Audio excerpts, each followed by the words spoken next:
Welcome to our channel. ఈరోజు ఈ వీడియోలో మనము ఆంధ్రప్రదేశ్లో త్వరలో జరుగుతున్నటువంటి 10వ తరగతి పరీక్షల గురించి నేను చెప్పాలనుకుంటున్నాను. మరి ముఖ్యంగా యాజ్ ఏ సోషల్ టీచర్గా సోషల్ స్టడీస్లో విద్యార్థులు పడుతున్నటువంటి కొన్ని ఇబ్బందుల గురించి నేను చెప్తాను.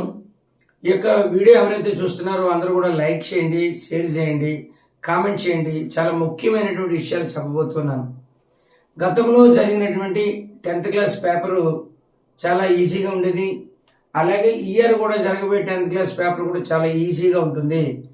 పేపర్ మోడల్లో సోషల్ స్టడీస్లో ఎటువంటి మార్పు రాలేదు, కానీ సిలబస్లో మార్పు వచ్చింది. గత సంవత్సరం సోషల్ స్టడీస్ 22 లెసన్లు ఉండేవి. ఈ సంవత్సరం కూడా 22 లెసన్లు ఉన్నాయి. అయితే last year 10th class social studies ఒక టెక్స్ట్ బుక్ మాత్రం ఉండేది. ఈ సంవత్సరం మాత్రం సోషల్ స్టడీస్లో సిబిఎస్ఈ ప్రకారంగా 4 బుక్స్ ఉన్నాయి. ఆ విషయం మీకు తెలిసే అని అనుకుంటున్నాను నేను. అయినా సరే ఆ 4 బుక్లు ఏంటో మీకు ఒకసారి నేను చెప్పదలుచుకున్నాను. మీ అందరూ చదివేరు, ఆల్రెడీ తెలుసు. అయినా ఒక్కసారి మీ అందరికీ గుర్తు చేస్తున్నాను. అది మొదటి సబ్జెక్టు జాగ్రఫీ, రెండోది హిస్టరీ, మూడోది సివిక్స్, నాలుగోది ఎకానమీ.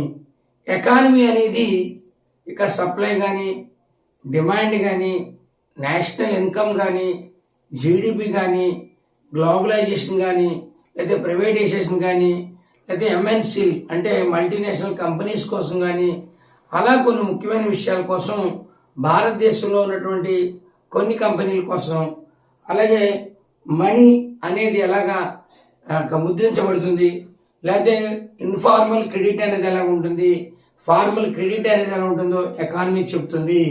చాలా ముఖ్యమైనదండి మనకి economy or economics, no problem. So economy నేను intermediate level, degree level, but 10th class level using one word economics. Next important part మనకి జాగ్రఫీ. ఎకనామిక్స్ లో కూడా 25% సిలబస్ వెయిటేజ్ ఉంది. జాగ్రఫీలో మనకి 25% వెయిటేజ్ ఉంది. అలాగే మనకి హిస్టరీలో కూడా 25% వెయిటేజ్ ఉంది. అలాగే మనకి ఇంకా సివిక్స్ లో కూడా 25% వెయిటేజ్ ఉంది. ఇది 25%, ఇక హిస్టరీ 25%, జాగ్రఫీ 25%, ఎకనామిక్స్ కూడా మనకి 25%. దేనికి వెయిటేజ్లో తేడా లేదు. అయితే ఎస్ఏలు దేంట్లో చదవాలనేది మనం చాలా గుర్తుపెట్టుకొని చదువుకోవలసినటువంటి అవసరం ఉంది. అయితే చాలా మంది ఆంధ్రప్రదేశ్లో చాలా ప్రైవేట్ స్కూళ్ళు కానీ, గవర్నమెంట్ స్కూళ్ళు కానీ, ఒక మాదిరి లాంటి స్కూల్ వాళ్ళు కూడా బాగా ఇబ్బంది పడుతున్నటువంటి టాపిక్స్ ఏంటంటే హిస్టరీ పార్ట్.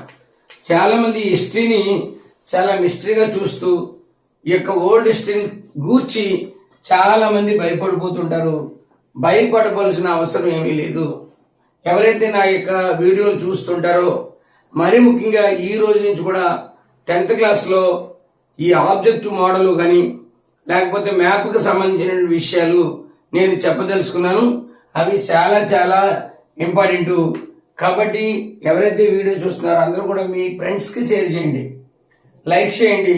చాలా మంది చాలా వీడియోలు లైక్ చేస్తున్నారు, అలాగే షేర్ చేస్తున్నారు. కానీ నాలాంటి వీడియోలు మీరు షేర్ చేసినట్లయితే, మీరు చూస్తున్నట్లయితే మీ పిల్లల్ని ఎంకరేజ్ చేసినట్టు అవుద్ది. అలాగే 10th క్లాస్లో సోషల్లో మీరు 98 దాటి మార్క్స్ తెచ్చుకోవడానికి అవకాశం ఉంటుంది. కాబట్టి ఈవేళ నేను 10th క్లాస్లో మొదటి ఈ యొక్క వీడియోలో సిలబస్ మొత్తం ఇన్ని లెసన్లు ఉన్నాయి, ఆ లెసన్ యొక్క నేమ్స్ నేను చెప్పాలనుకుంటున్నాను. మొదటగా మనం హిస్టరీ తీసుకుందాం.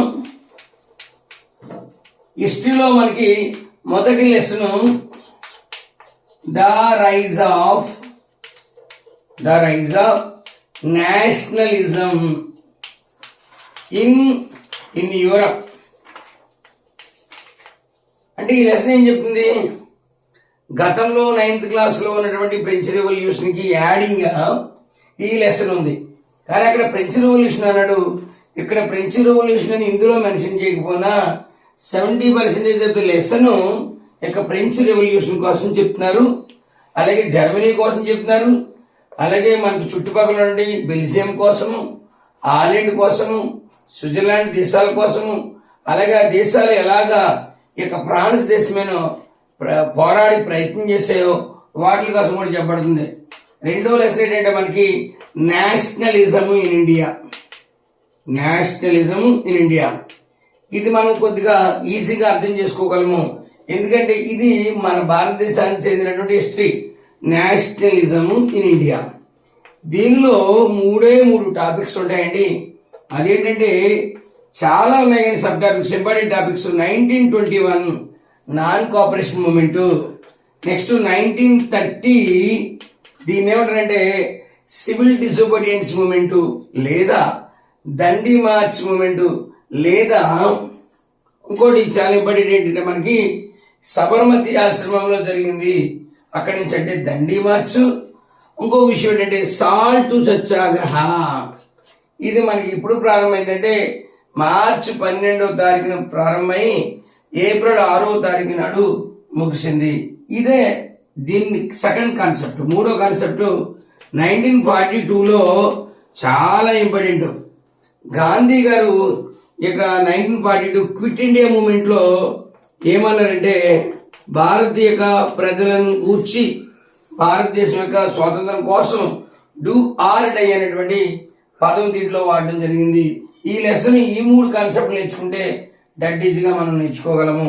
నెక్స్ట్ ఏంటంటే మనకి నేషనలిజం ఇన్ ఇండియా తర్వాత మూడోది చాలా ఈజీ లెసన్ అంటే అది మనకి హిస్టరీ పాటు the making of a global world. The making of a global world. The making of global world. నాలుగవది మనకి ఏంటంటే the age of industrialization. The age of industrialization. And next one ఐదోది ఏంటంటే the print culture.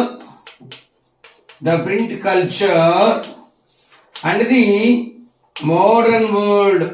Modern world.